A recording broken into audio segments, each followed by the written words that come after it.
Cool. Awesome. Whoa. There you go. Maybe I'll do it. Thank you. Okay. You ready to go?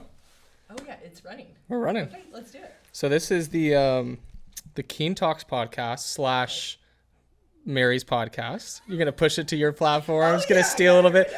Remind us the name of it. Okay, it's At My Life's Purpose.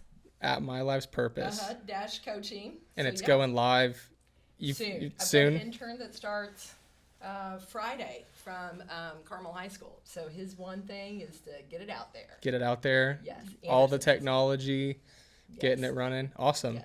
Well, I asked you to be on. We started doing a segment called Realtor of the Month this year.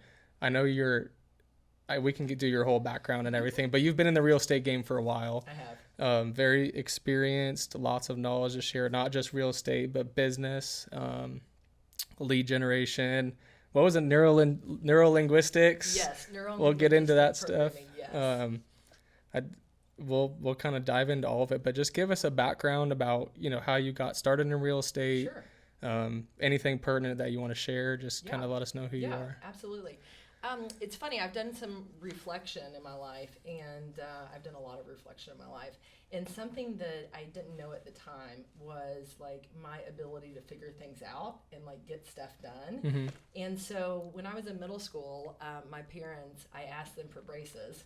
And they said, sorry, we can't afford it. My mom was a teacher. My dad was a farmer. And so I babysat, and I was a nanny, and I paid for my own braces. Nice. Right? So Not a lot of kids' dream is to pay for their own braces. I just got it done. Yeah. And Yeah. so it was important to me. So I have now, I know it's funny because my teenagers, like, there's no way. But I've got a 16-year-old, Noah. He's a big golfer at Carmel High School. Nice. Watch for his name in the paper. Ooh, ooh. Nice. And then Angelina Johnson, she's a freshman at Carmel. And then my youngest, who's 12, Luke, he is playing football. Nice. So that's a little bit about the family, but back to like the journey of the industry. I'm originally from Louisville, Kentucky, and I got married. I'm no longer married, and but I got married to a man who was in the mortgage business. Okay. And I had left my position in the Mary Kay cosmetic world. I had a sales force of 150 people. Oh, I wow. had a car in college. Like, Wow. It was fun. Yeah. I'd go to my class. I'd go do a facial. Is that like an second MLM type business? Yeah, Or I haven't had that question in so many years. It's a profit sharing company. Okay, gotcha. Yeah, so my cousin is actually still in Mary Kay. I think she's had like 20 pink Cadillacs at this point. Wow. Yeah. So anyway, I moved to. That's so funny. I literally heard Pink Cadillac earlier today on a podcast, Oh, so yeah, we're you just did? doubling up on it. Oh, Yeah. yeah. I love it. Anyways, so I was married, and we were in mortgage business, and that was in 06. Okay. Perfect time. Oh, Yep. perfect Yeah. time. Yeah. Pregnant 3 months after being married. And so now we're both in a commission-only business. And I'm expecting. And we had 5 houses at the time. 3 rentals in Louisville.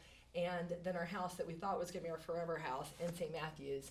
And then we had our house in Carmel. So that was a time where none of our rentals were, people weren't paying rent. And we had, 5 mortgages. Yeah. So it was wild. I would cry at the internet table during those years. And thankfully, I was always able to make the mortgage payments and refi. And we just did a lot of creative stuff back then. But anyway, so I was in the mortgage business. And someone gave me a book called The Millionaire Real Estate Agent Book. It's a red book. Gary Keller wrote it. And I implemented that book in the mortgage business world. Okay. And so I taught CE I still teach CE for realtors in the state of Indiana, and I became a candidate for the team leader role in the Keller Williams world. Gotcha. So I literally moved from mortgages to Keller Williams. I took over that office. We had 114 agents, and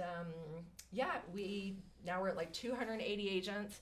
We're number 1 in profitability out of 25 franchises. So I'm real proud of that. Yeah, that's right awesome. now. Yeah. It is awesome. Yeah, We're that's incredible. like killing it. Yeah. We're killing it. Yeah. And so, I did really well. I've been in that role for almost a decade. And so it's a role that typically is only a couple years. And I love the role. And so I was able to earn in and buy some shares of the franchise. So now I'm the majority owner. Awesome. And I'm real excited because Val is, I'm coaching her to take over my team leader role. Nice. Yeah. Let's see, what else in the business? So 2020, I got certified for neuro-linguistic programming, which is a fancy word for like teaching your brain, your subconscious brain, how to think. Okay. Huge. Gotcha. So I went up to Chicago during COVID because I knew that I needed to like get the certification. It was the hardest thing I've ever done academically, and to help people. So yeah, so you use that for yourself majorly, I use it all, or for everybody else? Gotcha. I use it with Noah on the golf course. He doesn't even know I'm using it. Like, so yeah, give me an example. Like, oh my gosh, I'm gonna change check the me. golf game. Yeah. Oh, I need some help. I shot a 99 yesterday. I mean, it's not.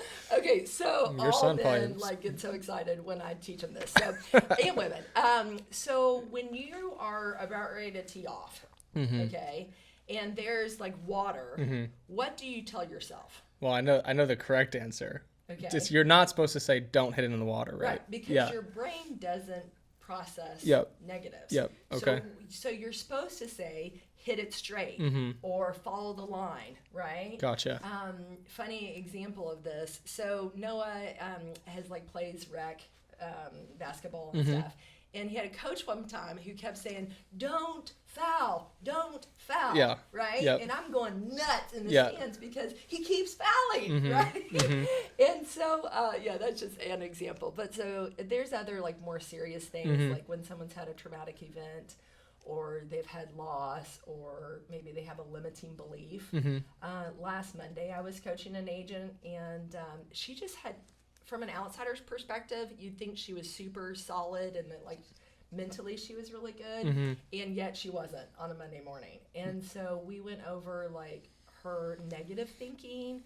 We had plans on how to think positively, and we did some anchor work on those new positives. And then I literally had her take the negative language that she had been telling herself for quite a few weeks, and we lit it on fire. Physically, just let it go. The office. Yep. Yes. Yep. So sometimes it looks like that, but really it's about helping train your brain. We can't control our first thought. We can control our second thought. And Gotcha. choosing new thoughts, choosing new stories that you tell yourself. Do you feel like that problem of self-reflection and self-confidence and et cetera in that same realm has been pushed even worse in a bad direction from social media, from everything that's shoved in your face every single day, especially the highlights? You know, Instagram literally has highlight reels. You know, it's where you look at everyone's best day. Well, like I get goosebumps. I'm a total teacher at heart, and one of my kids, I won't disclose which one, but one of them made some poor decisions, and I decided that I was going to get his friends into a classroom, and I was going to teach him about what I wanted him to know as well. Sure. Right? Yeah. And so the class filled up. It's called Future Millionaires Camp. It's amazing. I've written all the material. I need to find somebody to trademark it. So if you know somebody, verbal trademark. Yeah. Yeah, verbal trademark right here, right? Exactly. Yeah. Anyways, but I taught the class, and I had 60 young adults, either in college or in high school, come to the class. It was 4 hours, and I walked them through their thinking.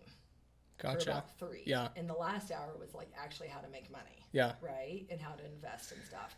But it took me that long to cover just that part. Yes. Yeah. And to be quite frank, they're teenagers, so some of them left their workbooks behind accidentally, and I read what they wrote. And Josh, it took me 2 days to recover from what was shared in that room and like how vulnerable people were. I mean, these are high school students and college students, and yet like I'm teaching them how to think differently and how to believe in themselves. I mean, I got people just need permission or something. It's like this weird complex that they just need someone to tell them like it's okay to go bigger or to pursue this or to enjoy that, or yes, like you know, they it's can just do it, yeah, right? yeah, Like you are what you think. yeah, So if I think I'm a loser, if I think I'm average, like where did that come from? Yeah. Like that doesn't serve them. yeah, But if they think, you know what, I'm going to shine my light today, or, you know, I'm going to be a good friend, or I'm going to be a good, you know, even this good son, a good daughter, like, and good means like loving and being kind to someone. yeah, So, I got to tell you about Summit. yeah. Let's do it. Hey, Yeah. Summit. All right. So this is a fun story. So Summit Title, I have a coach out in California. He's amazing. And he kept saying that I needed to start a title company. And I was like, I came from mortgages. Yeah. You know, during the Great Recession. Yeah. And title is so fun now. Like, I love title, which is so wild. Okay. So. I mean, I've thought about it, but I've heard mixed reviews on it. So I'm interested to hear your take on it. Okay. Well, you got to have the right people. Okay. Like, it's all about the who. Yep. So, but Summit has such a fun story because it was after we opened our doors, after rates had gone back up. And I think I'm a very spiritual person, but like I pray a lot, I do a lot of studies and things like that. And I would see buffaloes, Josh, in the most random places. And do you know the story behind the buffalo? No, I don't. Oh, Share us the story. oh, this is going to be awesome. Okay. So the buffalo. I'm just here to learn today. You'll just talk, and I'll just sit here and learn. Like I know. This will be perfect. I know it's gonna be. I know it's so fun. Yeah. To like. Yeah. Have It's this like a free hour of platform coaching. Yes. Didn't have to pay it for is. it. I love it. Yeah. Okay, so here's the story behind the buffalo. A buffalo sees the storm. Okay, and charges the storm. And when the buffalo charges the storm, it lessens the impact on the animal. Okay. So the cow, Like a just any kind of storm, rainstorm. yes, Okay. yes. And you can Google it. And there's all these people send me pictures of buffalo all the time because I'm on this. But so the cow tries to outrun the storm. Okay, and that maximizes and elongates and the damage on the cow. Makes sense? Yeah. And so I'm teaching people all the time, like our industry is in a storm. Yeah. Like, I don't know about hurricanes, but hurricane level storm, right? And I'm teaching people to like channel their buffalo and like just go through the storm. Just implement, right? So that's the story behind the buffalo. So when I was negotiating space for Summit Title, it's in Carmel. We're underwritten by Fidelity. It's awesome. We did 300 units last year. Our trajectory is even more this year. Last month, we closed a $9.7 million residential home. That's it's awesome. The second highest in Indianapolis in the last 3 years. Wow. And Fidelity said it's a record. So Wow. I love That's awesome. It is awesome. Yeah. All right. So Congrats. anyway, so I'm like navigating, and I'll send you the picture if it's helpful. But so I'm like negotiating space, and I get that feeling, like that ucky feeling, like, am I really starting a title company? This may be the craziest thing I've ever done. Yeah. Right. And yet I look over, and there's a conference table in the shape of Indiana. Okay. And I now learned that it's homeless individuals. It gives them a purpose, and they make these tables. Gotcha. So, Josh, inside this conference table, in the wood, is a gigantic buffalo face, about the size this big. Yeah. And I was like, oh, I guess I'm starting title. This is it. Okay, Yeah. got it. Got it. But when you open up a new business in the state of Indiana, when you get an LLC, there's a little seal on the left, and it has a buffalo in it. I need to literally look up the newest one we opened and see and verify this. Yes. Should I pull it up right now? Yeah, Let's look. absolutely. Okay, so when you get your real estate license, you go down to IPLA, okay, and there's another seal the size of that circle, right? And it's got a buffalo in the state of Indiana. Yeah, just of all things. Yeah, it's awesome. So, and if you're ever in court, that also the seal is behind the judge. And I've been in court before, and I just kind of pray and chuckle to challenge yourself. that buffalo, you Yeah. know, and I'm like, okay, all right, it's not scary, Yep. right? Trying to find one of the LLCs right now. EIN. Yeah, okay, so that's Summit. What else? Last year was pretty wild. We opened up quite a few other companies, Poppell Properties. Because it's on airplane mode. Oh, Some's a makes rookie. sense. I love airplane Yeah, mode. just I love ignore everybody airplane for a little mode. bit. Yes. Yeah. While I get a massage Yeah. or... at a church or something like that. Okay, good. What else can we talk about? Summit Title. So you just started it. How did you go about starting it? You found the place. Did you have the people before? You had people. Great question. Like, what was step one for starting that? Great. Well, I originally thought about doing it as a JV, like a joint venture with an already existing title company. And Tom, I will always appreciate Tom. At the time, he was courting me from like a Stewart Title standpoint, and because he wanted to underwrite for us, and I kept asking him questions and like taking out like the whiteboard. I have the saying that like most things are fixed on a whiteboard, right? And so I would like map out things. I kept asking him questions, and one day he looked at me and he said, "Mary, there's nobody that's going to outwork you. The questions that you ask, like, you need to start it yourself." And I said to him, I said, "Tom, are you sure?" Like, and he said, "Yes." And so I'm always appreciative of him. Yeah, that's I went awesome. to his retirement party. Yeah. You know? Yeah. Like, he believed in me. Yeah. And I needed him to say, "Yes, you can do this." Yeah. Yeah. So what's the hardest part of the title company specifically? Is it acquiring business? I mean, Yeah. if you have your own, you know, you're who. It's the who. It's always the who in businesses. Great book, Dan Sullivan's book, Who Not How. It's a great little book. But anytime I'm struggling with something, I kind of just pause and say, okay, who? Who do I need? But Summit, like the business plan to get to 1,000 units and things like that is already done. I'm just looking for the right who, the one that can be the face and to grow it. So yeah, it's gonna be fun. Would you? This may be a. I don't know if this question is even possible, but would you prefer a salesperson or an operations person first? Oh, were you at my schedule yesterday? Actually, he actually asked me about the podcast today. He knew what I was doing. I think I've found somebody. Nice. And I've got to take them through the process. But there's some pretty amazing account executives out there in the city. And one of the things that I love about them is they have worked from the processor to the they've worked it all. Yep. They know the business. They know the business. And so the fellow that I interviewed yesterday is willing, which is huge for me, to start at the bottom and replace himself and replace himself and then be the account executive. So that's the plan. Typically, I'm always coaching to have operationally heavy in your back end so that things don't get messy. Yep. So we, in that Millionaire Real Estate Agent book, always hire operationally, and then you hire to service the leads. Okay. Right? And that's in any business. So, yeah. Great question. So the person that you're thinking about, that guy, really you're just trying to get him to buy into the vision of the long term. Yes. You know, you're looking for someone who's willing, you know, he's willing to start at the bottom with the expectation.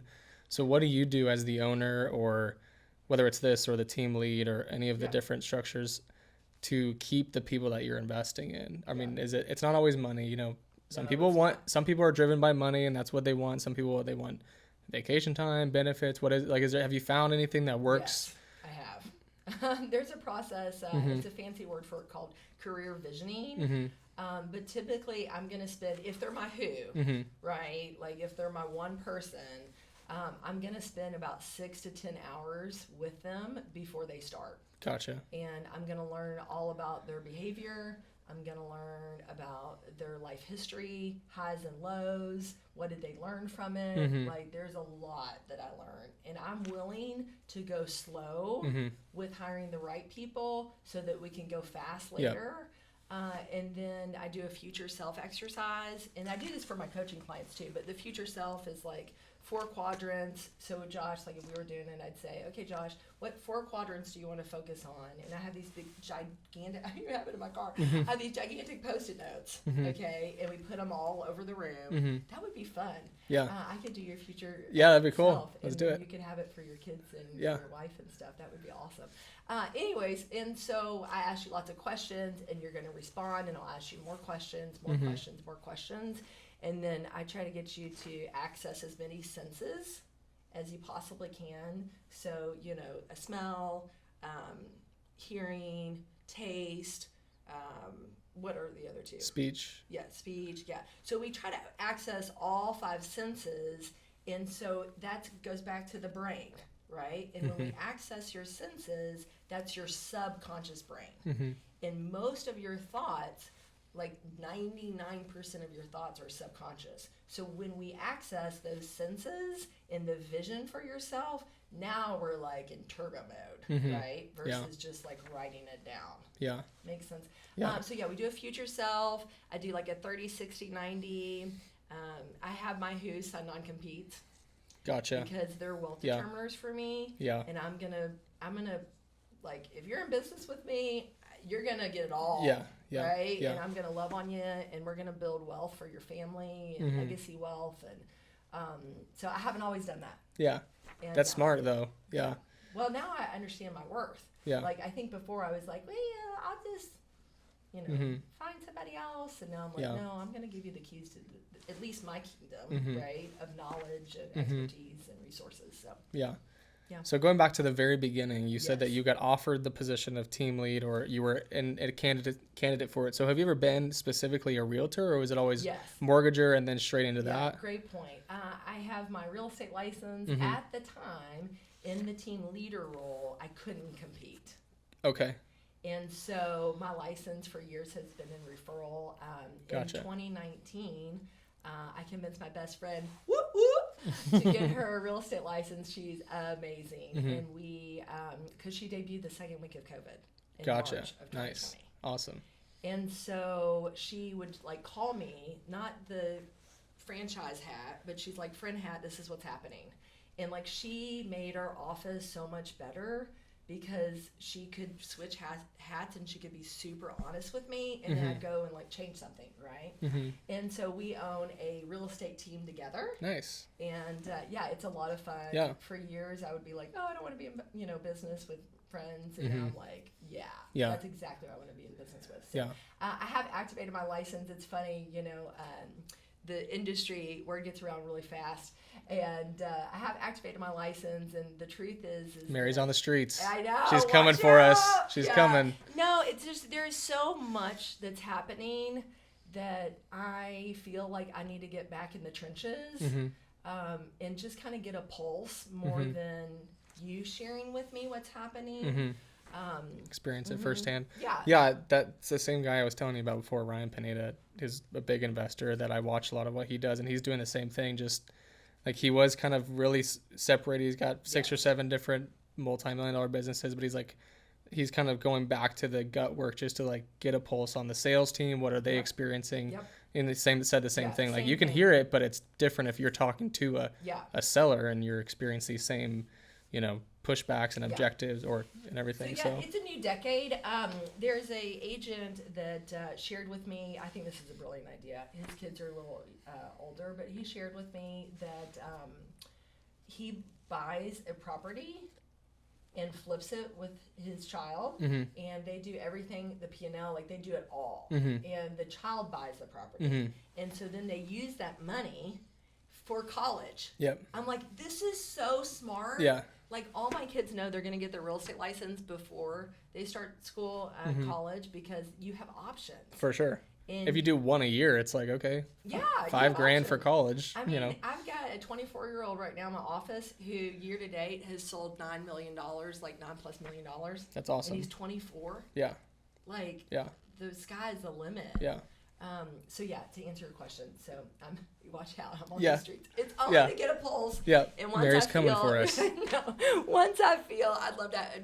That would be fun, right, to do a transaction together. But once I kind of feel more comfortable with the circumstances, then I'll. Sure.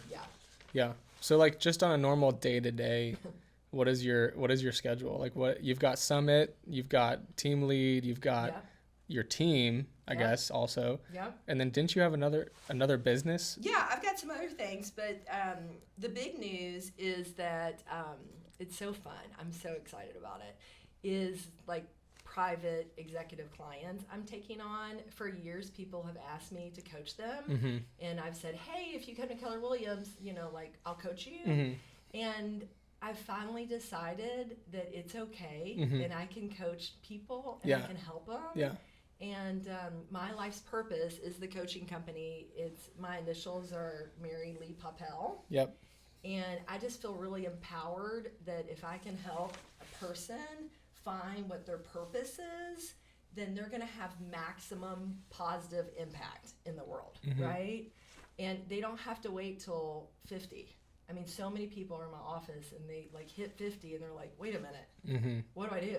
I'm like, if we can teach, which I know we can, if we can teach young people that they have a purpose and like lean into that, like how magical would the world be, right? Yeah, so that's the biggest thing. But to answer your question, what does my day look like? Well, I have my kids half the time, and so it's a little bit different when they're home. But I work on making them breakfast. I do like a little coffee routine, and I have about 7 books. COVID, I used to have like a couple books that I read, and then COVID, I was like, I'm gonna need 7. So it's nothing specific about 7, but so I just go through those pretty routinely. Have my coffee. You reread them, or you're just in 7 at a time? I do. Gotcha. Yeah, I'm an avid reader, and I look out and I see the water. And recently, I've been sun gazing, so that's kind of fun. But I've got this beautiful little water that I look at, east-facing backyard, and I watch the sun come up, and I kind of get going that way. And then I have arranged calls, like they're called huddle numbers. And so Summit has a huddle, Keller Williams has a huddle, and then typically my first appointment's at 9. Sometimes I'm lead generating, like I'm actually calling people, or sometimes it's like this where, we're doing something else to generate activity. Yeah. So like out of all the different things that you're doing, you said, I think I could probably guess the coaching is that's the thing where you want to spend your time the most. Yeah. And that's the thing. And I'll just be completely, honest, is like, I resist it because it's me. Right now, I do foresee having other coaches, but it's interesting when you've sold either properties or you've sold a company or you've sold Summit, you know what I mean? It's always something else. And now I have to be like, oh, it's me.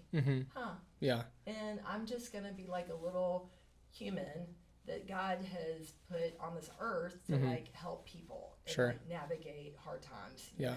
Yeah. So yeah, it's exciting. Yeah. So do you balance, I mean, you've mentioned church and God, and I'm a believer, I love the Lord, and that's above everything else that we do in business and success or wealth or anything that really doesn't matter. It's glorifying, honoring the Lord. So when you talk about coaching, how do you implement that at all, or how does that kind of go back and forth in that? I mean, that's kind it kind of will as I grow the coaching business. So Val's got to transition to my role as team leader. And then that's going to free me up to really rock it, right? Yeah. Intern starts on Friday. I've got so much content. I'll be in this room a lot in the Carmel Library, which, by the way, is it's amazing. Awesome. Yeah. To leverage. It's like a $200,000 setup for free. Yes. Because you're in Hamilton County. Yeah, I know. Yeah, I'm like, thank you. It's a little. Thank you. Thank you, city. Yeah. So, anyways, did I answer your question? That's going to kind of increase. Yeah. And so I'm excited. Oh, how do I incorporate it? Well, when you're not associated with other entities, it's a lot easier to incorporate it. So I did this Monday. I did this past Monday. The gal that I met with, that I put it on fire, I just said, can I pray for you? Yeah. Yeah. And she was open to that, and we cried together. And again, it's like, to be fair, I haven't always listened. And I'm learning that when I do listen and I do act on what I feel like I'm being, called to do, like, it feels good, right? So I need to listen more. Yeah. Yeah. I mean, who coaches the coach? Do you have business coaches that are coaching you still? Yeah. I do. I'm pretty wild, though. I mean... They got a lot to rein in. They got a lot. I'm a lot. Yeah. I'm a lot. Right now it's funny. I have a counselor. She's awesome, and she's awesome. So I sit on the floor and typically come in. And I'm like, and she's like, okay, all right, yeah. And so I'm thankful for her because she can keep up, and I'm thankful for her. Yeah, she's navigated a lot of things. Yeah. when you look back at like your career and just everything that you've accomplished, is there any time that you feel like was a defining kind of shift or moment or anything? I know you like mentioned in 2006 was kind of a big, you know, not, or probably more 2008 was more of a, you know, struggle with the mortgage business. But was there a time that, you know, you're like, you could feel, because I guess from my perspective, you know, we're small business owners. I got my license in, what year is it? 23, 24? I got my license in 22, I think. So it's been 2 years, and then we have the property management company. Yes. We managed about 150 some odd properties, 160. Yeah. And the Lord has blessed that tremendously, and we're super thankful for that, and we'll keep working hard. But it always feels like you're just constantly pushing the rock up the hill, like always, always, always pushing. And I had this thought the other day, kind of just random, that as being a business owner is kind of like going to the gym, you know, like, you know that the work has to be done if you're going to accomplish the goal that you want, and no one can do it for you in all reality. Like, no one can work out for you and you get stronger. I know, say like that all the time to my dad. I'm like, I cannot delegate working out. Yep. Nor can you delegate time with your wife. Yep. I mean, that's so important, right? So there's things that I have to do, and especially as business owner, stuff that I have to do. But I guess my equating that was also like, no one's going to care about the business as much as you do as the owner. But at the end of the day, if they don't know what to do, you've got to figure it out. Like, the buck stops with you. So like 10 o'clock at night, if there's an issue, I'm dealing with it. You know, 100%. So it's just, and I guess the thought with that was like, when are you going to be able to have someone else work out for you? And maybe that is never, you know, if you're a business owner, at some point you're going to have less and less hours involved, hopefully, but you always be involved. But for me right now, it's a grind, you know, it's a hustle, and I enjoy that hustle. I enjoy the fast pacedness of my days and my weeks. But it can't go forever. You know, you can't be going 100 miles an hour for 5 years straight. 100%. And I think there's a great resource, and I don't know how to tag or whatever it is, but I'll send it to you. Okay. I'm just kidding. We'll figure it out. Yeah, we'll send it to Anderson. Anyways, that's exactly right, Anderson. You're ready for me. We got work to do. So I used to call it a dump list, and now I call it an energy audit. And I did it years ago, and basically on one side is like only things that Josh can do, only things that Mary can do, and brings me energy, right? And then the other side is like everything else, and there's a lot. But you're right, working out, time, you know, your spiritual time, right? Time with your kids, right? And so I'll send that exercise to you. It has helped me so much, because we look at this side that we can delegate, and then basically we create a job description. Yeah. And then we go out and find the who. Yeah. Right? And then you know, are able to protect your energy. I do want to answer your question, and I remember distinctively when the shift happened. So from a financial distress standpoint, like in the Great Recession, I know how to get out of that, right? But the COVID thing, I had some people who were at risk, and we're very office-based. And so I was so afraid, Josh, that they were physically going to die, and it was going to be on me, right? Because maybe I didn't send them home, or I didn't have the right mask for them. And you know, I was making, as a leader, I'm making decisions on a leadership team of 17 people, and, you know, at the time, 240 agents. Like, what? You know, how do I know I'm making the right decision? And John Maxwell, there was a call that the region had him on, like a Zoom. And John Maxwell said, stop, basically give yourself grace, because you're going to make mistakes. Sure. Just make a decision, because no one in 100 years has ever led through a pandemic. So there's no model. Yeah. And there's a great book, almost brought it, called Loving What Is. And I have it on my desk, but it basically says, like, there's things that you can control and there's things that you can't. Yep.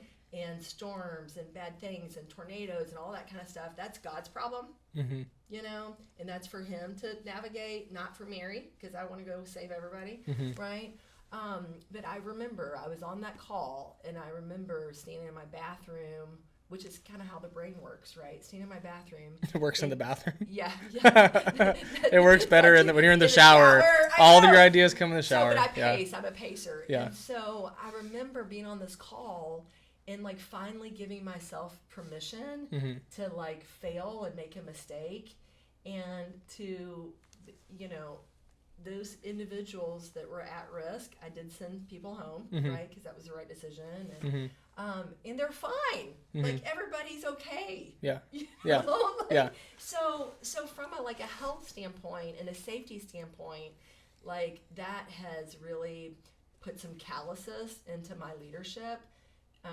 And so now I'm a lot less fear-based, right? And I've got some tactics on the buffalo and things like that to go out and make things happen and help other people. So back to like what, you know, allows me to do these things is there's mentors of mine who have taught me that you can't just, you don't have to just do one thing and be on salary, you know what I mean? Or like have a job. Yeah. Like, you can be an entrepreneur, and, you know, when I do find the right who, I'm impacting them, not only financially, but they're in my life. For sure. Like, yeah.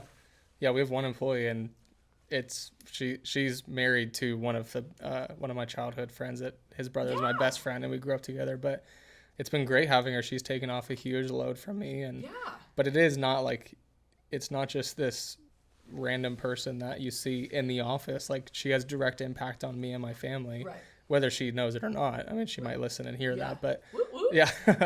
But yeah, when you hire somebody, it's important, you know, it's going to affect your work life, you know, your work culture, which I want to protect our culture more than the money we make. 100%. Honestly, I couldn't care less about making money more than I could care about not wanting the people around me that are around me. Yeah, 100%. So, yeah, I definitely lead with people first. Yeah.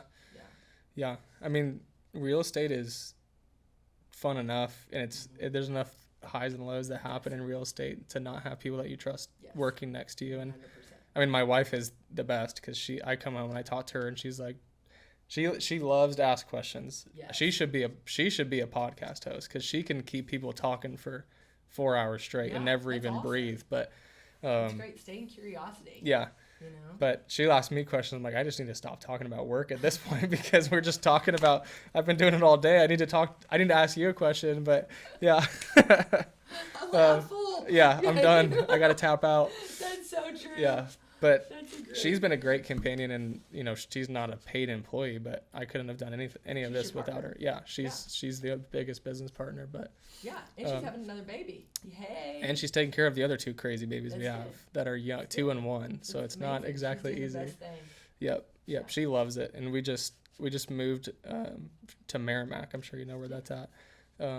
Our last house was just a little ranch, so we have a little bit more space now, so we can breathe a little bit. Yeah. The kids can go run into walls and other rooms, so it's been great. Yeah, but the entrepreneur life is not easy, and it's. Right. I've been thinking about getting some kind of coach at some point.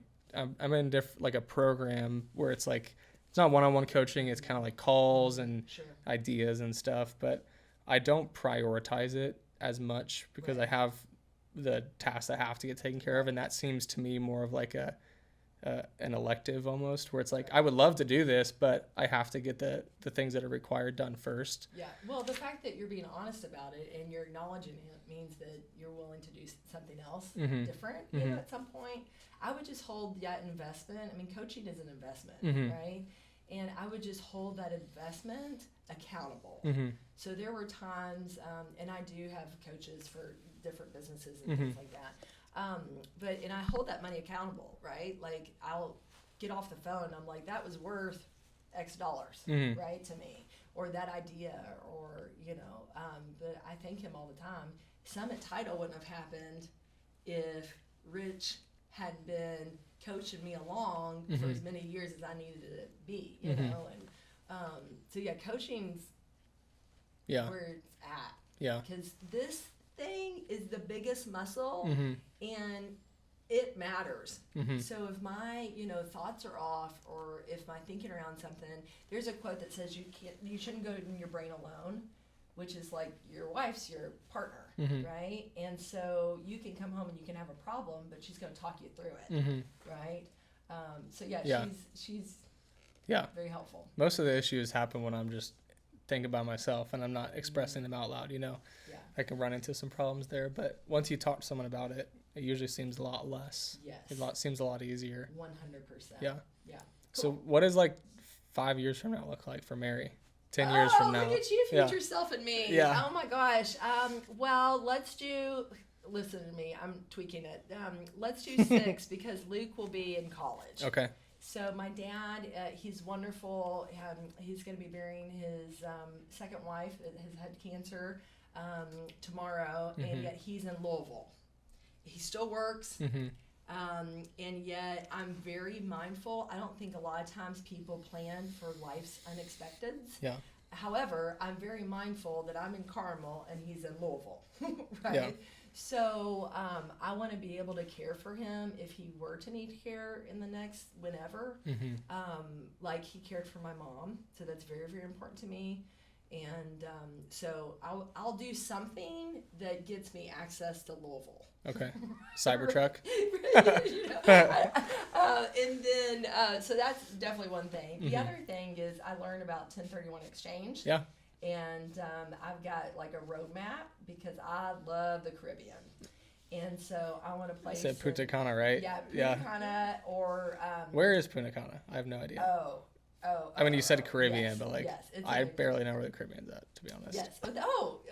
That's okay. We just went to I mean, I don't even think that's kids. I think it's just ignorance. Okay. When I was in California, I would say I was from Indiana, and they'd be like, "Where? Where's Indiana?" Right. Well, at least I know the states. Islands, U.S. Virgin Islands. Okay. I'd pause on Punta Cana, and I'd go U.S. Virgin Islands, and I would go to Cinnamon Bay. Okay. You're gonna take a car and you're gonna be on a boat and you're gonna go to this other island and then find a bartender or server or somebody like that and just say, "Where's Cinnamon Bay?" Okay. You're gonna navigate it and you're gonna stand on this beach, go early because everybody, early risers. Yep. Dominate. Yeah, dominate and no one's on the beach. Yep. And you will be so amazed on how beautiful that bay is. So I want to place either in U.S. Virgin Islands or Puerto Rico. I don't know Spanish, and my kids, if they were here, would say they're only taking Spanish because I want them to know Spanish. Be your translator. My biggest fail as a parent was not prioritizing them to be bilingual. And I think that those children who are bilingual, you're going to have a competitive advantage. For sure. And the brain can't know it, especially when you're young. So I'm kind of Puerto Rico, and Puerto Rico doesn't have a Keller Williams yet. Yet. Yes. Yeah. So yet. Yeah. So I'm like, ooh, that would working be on kind that. of fun. Yeah. So that's just me dreaming. And getting everybody kind of where they need to go. I mentioned Noah's a golfer, and he wants to get a full ride to University of Florida. That'd be awesome. Yeah, it is, because it's $94,000 a year. Holy smokes. You better get a full ride. I know. That's what I'm saying. You have options, and these are your two options, right? Purdue's kind of looking kind of good compared to that. Anyways, so they're going to be, my point is, and I tell people this that I'm in business with, that, once my kids are all in school, the world is my oyster, right? And I don't know if they're going to disperse.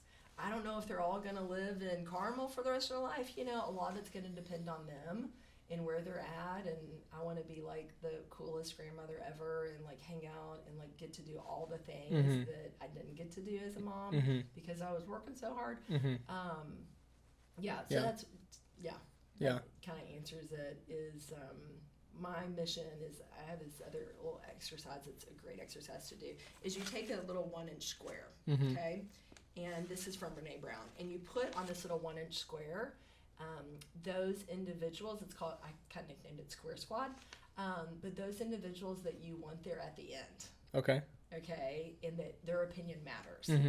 And the interesting thing is you're only going to have a few, and you can fit them all in this little square. And that, I coach people and I say, are they on your Square Squad? Does that serve you in your Square Squad? right? Because so often we can get, so distracted by how somebody looks great on a camera, or like nobody has wrinkles anymore. Thank you, by the way. I'm just kidding. Yeah, but, it's like we can get so distracted. I wear my by, hat like, on purpose. The world. Yeah. Right? Yeah. And we need tools and clarity on like what really, really matters. And so, what matters today is that I'm there for my little square squad. And, when they want to hang out with me, like I pretty much drop anything. Like, oh, so wants to hang out. I'm doing it. So yeah, it looks different. Of course, growth in the businesses and things like that. But priorities is like health, still taking care of myself.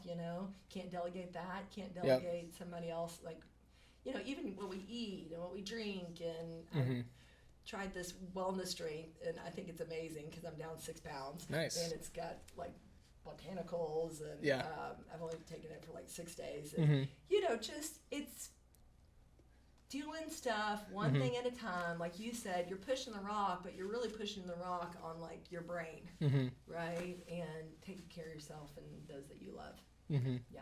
So is it, do you have like a retirement goal of like, I want to retire in 5 years, or is it kind of just like, well, whenever I go, like when I go to Punta Cana, I'm going to start the Keller Williams and we'll see, or you're just kind of like keep going until you keep going? Or is it a 6-year mark with your son? Yeah, great question. So, and I remember cash flow, and I remember sitting at a round table at one point, and it was like, I used to track net worth right?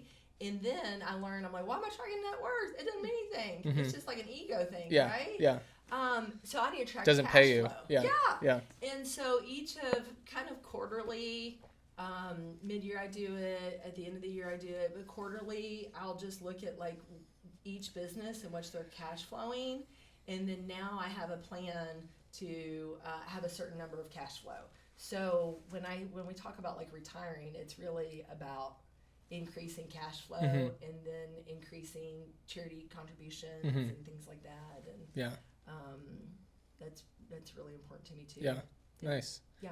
So like, what's the biggest thing you've learned about yourself being in a leadership position for 280 agents, summit title, all that stuff? Yeah, and I don't know who said it, but someone said like, you have to learn how to lead yourself. And maybe it's not daily, but I'm always trying to grow myself, because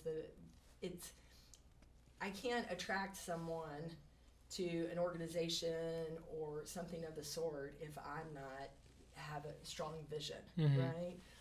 So like learning to lead myself, my own thinking, my own growth is from a leadership standpoint.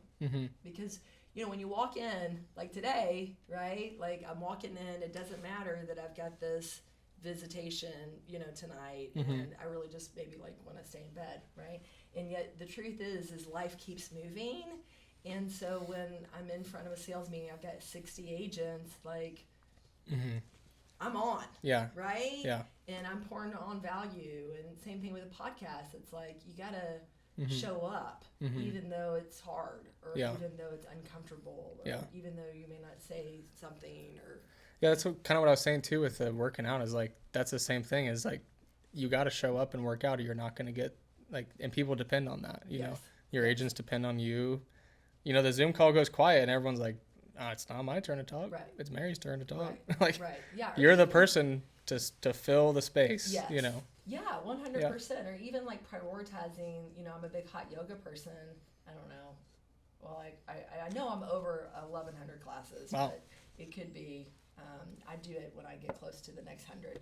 So I find out what it is. But like, it took me a long time, Josh, to feel and to know that me taking care of myself, like I'm not on anxiety medication. Like I'm no medications in my body, right? And yet I got to perform, and part of performance is taking care of myself. For sure. Yoga. Yeah. Like I breathe easier. Yeah. I cope with things better. I'm a better mama, right? Yeah. So that's what I've learned in leadership. Yeah. Yeah, you gotta. Yeah, I don't sleep very much. I've been trying to figure out how to sleep more, and it doesn't seem to work. But that's like, I mean, taking care of yourself is very true, because there's days where I'm like, you wish you could call off sick, but you're like, I got 7 appointments today, and 3 people need answers or bids or quotes Yeah. or this or that. And you're like, nobody else does it. So if we want to keep going, then I got to Yeah. do it. And I'll be, you know, your kids are young, but, you know, I tried as a parent, I tried to protect my kids from like knowing stuff, or like that's business world and this is mom world or whatever. And with COVID, I mean, I was like a pastor. Like it wasn't even coach, it was like pastor level, right? And I'd be on the phone, and you know, you're not supposed to be on your cell phone, and so this cell phone's like throughout this big Suburban that I have, right? And my kids are in the car, and like, you know, I'm showing up for people who are calling me, and they just kind of ride alongside, and we get off the call, and I'm like, hey, you know, my kids are like, makes them more empathetic, and they're like, hey, what's going on with so-and-so, or what happened? And like, I'm just leaning into it versus like total compartmentalized mode, right? Or with COVID, you know, I remember there was one agent in our office, and her 20-year-old daughter, her and her husband were both in the hospital. Wow. Because of COVID. And her 20-year-old daughter is at home, and she can't see her parents, and they're in the hospital. Like, and you know, she's quarantined, like, so Luke, my youngest, and I'll never forget it, I probably have the picture still, but like, we just loaded up all these groceries and like put it on our front porch. Like, you know, that's how I want my kids For sure. to operate, is like, so-and-so needs something. Yep.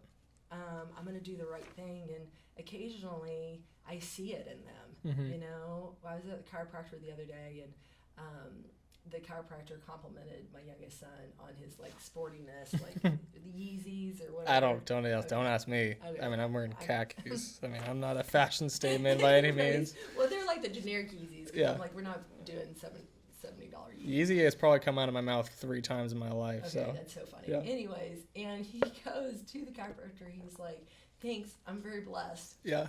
And you know, we could debate around the word blessed too, and yet like the fact that he's 12 and he's actually mindful that what he has in Carmel, Indiana is like phenomenal compared to like the rest of the world. I'm gonna bring him and my dad to Filter of Hope. Okay. We're gonna do a trip together. Yeah. Yeah, it's like brings clean water to Nice. The world's most vulnerable. Nice. So yeah, you know, just kind of like lean into it, and that was pretty impactful for me. I did a mission trip when I was a freshman into Jamaica, and now I call it a service trip, right? I just want to serve people. But yeah, to be in a space where my 80-year-old young father and You said he still works and he's 80? Yes. What does he do? Maintenance at the University of Louisville.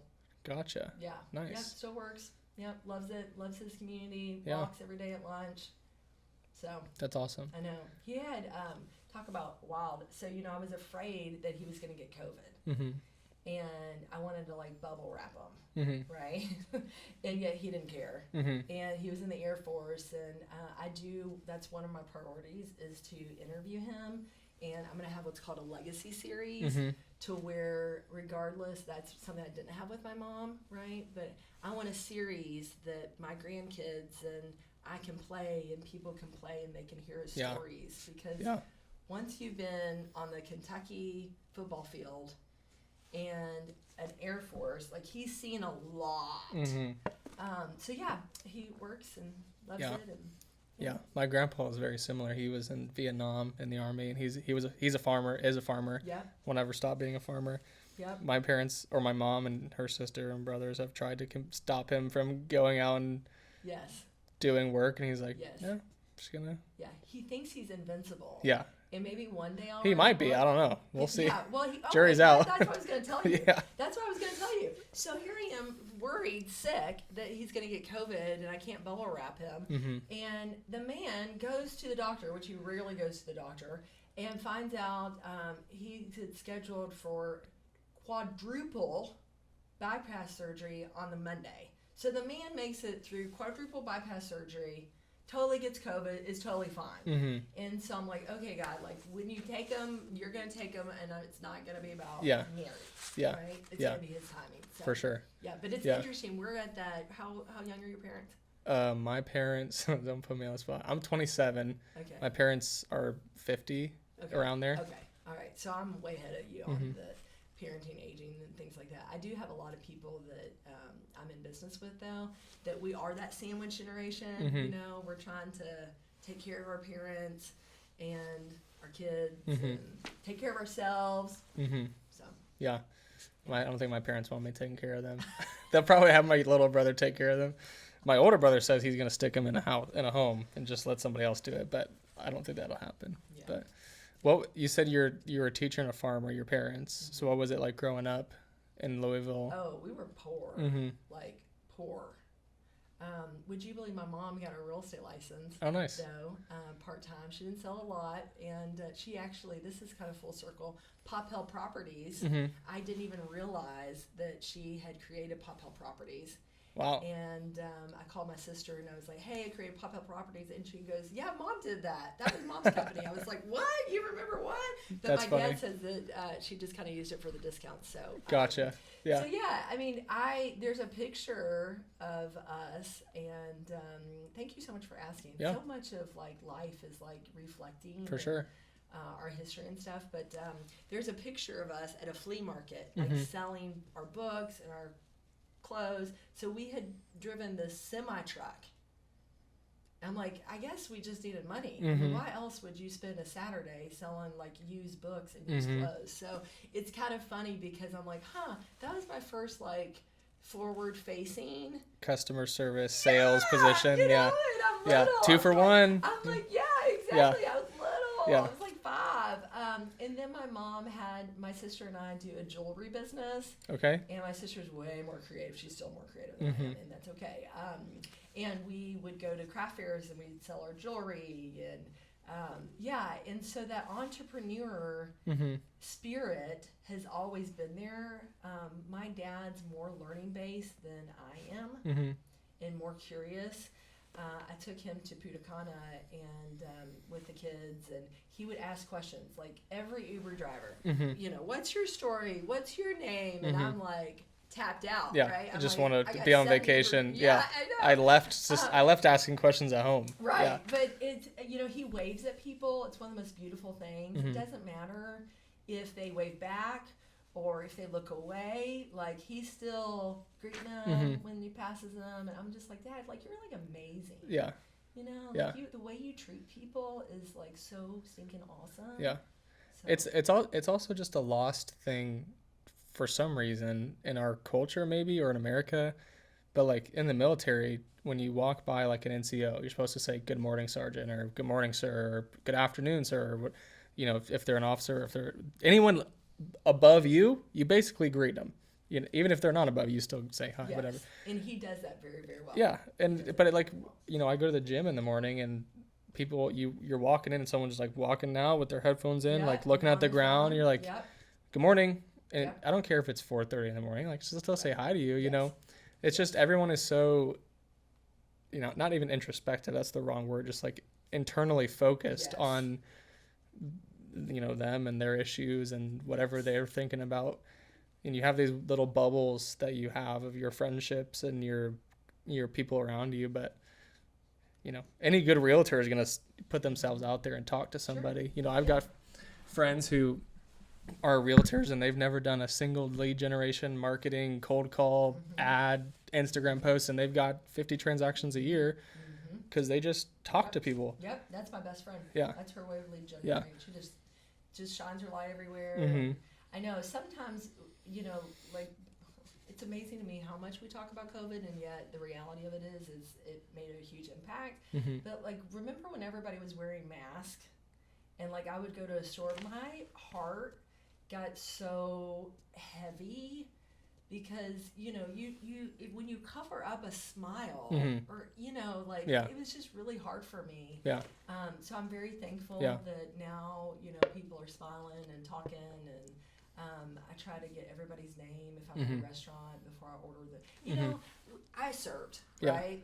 Service. So in college it was IT job as a receptionist, Mary Kay as a leader, And then the third one was I'd go home and beverage cart girl or server in the dining room. And once you serve or do retail, you have a whole nother appreciation for sure service. Yeah. You know, but I don't want to order food if someone's serving me without acknowledging who they are as a person.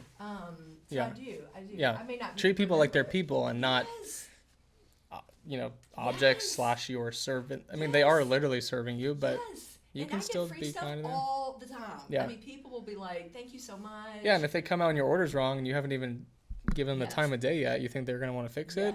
Probably not. But so the person who walks in and says, "How's your day going?" And it's so easy too. It's pathetically easy, and we just, I don't know, don't care. Yeah. But to your point, also, I'm not trying to be I'm not perfect at it by any means. You know, we're in the business of talking, really. You know, like at least I know you are. You just talk and you meet people and you're going all day. So like at the end of the day, I do feel at the end of the day I'm more like ready to stop. But I'm also very extroverted, so like I get the energy from being around people I enjoy. Versus if I go home, I just start having more crazy ideas and businesses to start that Tiffany says no to. But we're gonna get along. We're gonna get along great. I will say, I mean, again, like just to be open about it is, I was dating a guy for about 1.5 years, and like the biggest thing was like he's a conversationalist, like he's amazing in conversation, and yet like when you said like tap out, like I would tap out. And like not have those conversations, and it's something that I'm working with now in learning about myself. It's like what does things need to look like in order for me to have energy and conversations for the people who are most important to me, so you're not alone, I'm not alone. I'm 43, so I want to like rock it for the rest of my life and have great relationships, and part of that's a conversation. You're just more comfortable. Like I'm most comfortable with my wife, obviously, so when you meet someone new, you almost put on the like, oh, I need to smile, I need to like be more exuberant, I need to like care more, ask questions, all that stuff. And then if my wife asks me questions, it's a lot easier to be like, I don't know, just easy answers, because she sounds amazing. She is amazing. What is her name? Tiffany. Yeah, she's from California. I met her in California when I was out there. Definitely the better half. Our kids look like her, not me, thank the Lord. You're a wise man. Yes, she's great. She's been on the podcast a couple times. And to what you were saying earlier about the legacy thing, I did one with my dad, and that was our longest one. It was like 3 hours, and we just talked, and it's really cool just to like, years from now, whenever he passes, whether I go first or he goes first, whoever, but like we have that conversation of just a recording that we did together that we can look back and listen to. We talked a lot about business, some about personal, but talked about his dad. His dad was an entrepreneur, and a lot of people in my family were, and just like, it's cool. It's something my kids can listen to. I would interview my 2-year-old son. I'm sure that would be entertaining as all get out. I'm not too, but when those are the podcasts that I did professionally. Was I interviewed each of my kids during COVID. Nice. And they talked about what their COVID experience was, and interview, 2-year-old. COVID, it seems to have been like a big impact for you, like a big thing. Yeah, it was a thing. I mean, the other thing that was really impactful was like love languages, 5 love languages. Do you know those? I don't know all of them. I know of that. There are them. Okay, well now there's another book like work appreciation, but basically they just didn't want the word love and work. That's okay. Anyways, so the 5 are like physical touch, quality time, gifts, service. Affirmation? Words of affirmation. I think that's my wife's. That's why I know. Yes, I'm good man. Yeah. There's 5 actual dialects of words of affirmation. So there's public affirmation, there's written affirmation. So it's fascinating to understand what your love language is, and that's something that I work with my clients on, and what other people's love language is. But because I was so afraid that people were going to die, I didn't hug them. And like that 100% is my love language. And so when I found out a couple people were hugging, like I was like, yay! Like I want to be in that group. So yeah, it was a big deal. It was a big deal. Yeah. Yeah. Good. Yeah, just trust in the sovereignty of the Lord. You know, His plan is perfect, and He protects people. And Yes. at the end of the day, that's all that matters anyways. Yes. So. I did bring a book. Yeah. And it's a great quote. Mm-hmm. This is a book called Be the Gift. One of my agents gave it to me. And it talks about like breaking down, letting brokenness turn into abundance. And here's my 100% favorite quote. And this is from Max Lucado. Forgive and give as it were your last opportunity. Love like there's no tomorrow. And if tomorrow comes, love again. So I just wanted to make sure I shared that. Yeah, that's great. Yeah. That's awesome. Good. Yeah. We good? Yeah, I got four questions for you. That's for the Realtor of the Month, and we'll clip them up and we'll post them and tag you and everything. But awesome. How long have you been a realtor for, or / in real estate for you, since it's been kind of different avenues? Well, Noah's 17 years. Okay. I've been in the industry. 17 years? Yeah. Real estate license for 10. Mm-hmm. I got to pull up the rest of my questions. Perfect. And then what do you enjoy the most? I'll morph them a little bit. What do you enjoy the most about being a realtor / team lead? All of that. I enjoy believing in people and like pouring belief into them, because a lot of times they need to borrow my belief. And I'll say that. I'll say, borrow my belief in you. I know you've got this, you know, or you can do this or whatever. So that's my favorite thing, is like sharing and pouring belief into anyone that I meet. Sure. So, awesome. Yeah. Yeah. And then what's one thing that you do that sets you apart from other realtors, team leads, businesses, or multiple things? What people, there's another, I mean, listen to me, there's another activity that you can do to like learn about yourself, but people would say my unique ability is my energy. And I'll say, you know, why'd you come to the company, or why'd you do this? It's your energy. So. Just friendly, or just everything? I think it's, well, just like you bring people together. Yeah. I would, like, you know, energy is contagious, right? For sure. And so if I've got great energy and we're like having this great conversation, like you're going to leave and you're going to feel better. Like you're going to have more endorphins. So I think that's it. I think people, what I do differently is energy. Like I'll, you know, share my energy and they'll feel good. Yeah, that's awesome. Yeah. And then what's the funniest thing that you've experienced on a showing or from one of your agents, a conversation? Oh, I can't go there. Oh, gosh. We've had a couple interesting responses from people. This is PG, so got to keep it clean. Oh, God. What's the funniest? Oh, man. I should have sent these to you before, so you could have that would prepared. have been amazing. But this is way better. Just some the funniest some thing ad-libbing that I've experienced. I can't think of one. What was the other part? Just anything funny you've experienced from either like a showing, you had a weird interaction, or one of my agents had I'll send it to you on the side, but had an inspection response. Okay. Oh gosh. And he reads it. He'll pull it up on his phone, and I'll be like, read the inspection response.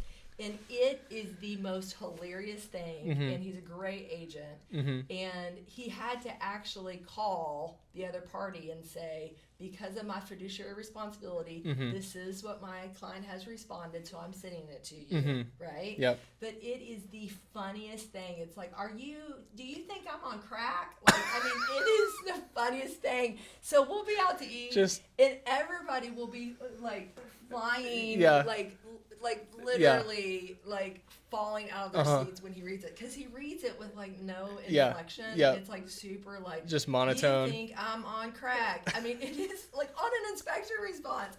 So that's just funny. Pure, just emotion, just raw emotion. Like, what are you talking about? This is not. This Why would I take that? Okay, so That's funny. Got one more funny one too. I had an agent who came to hot yoga. Okay, so the room's like 103. Okay. And for months I never knew this, but so he came out. I thought he was good. I had a couple other people that were guests, so I didn't keep good eyes on him.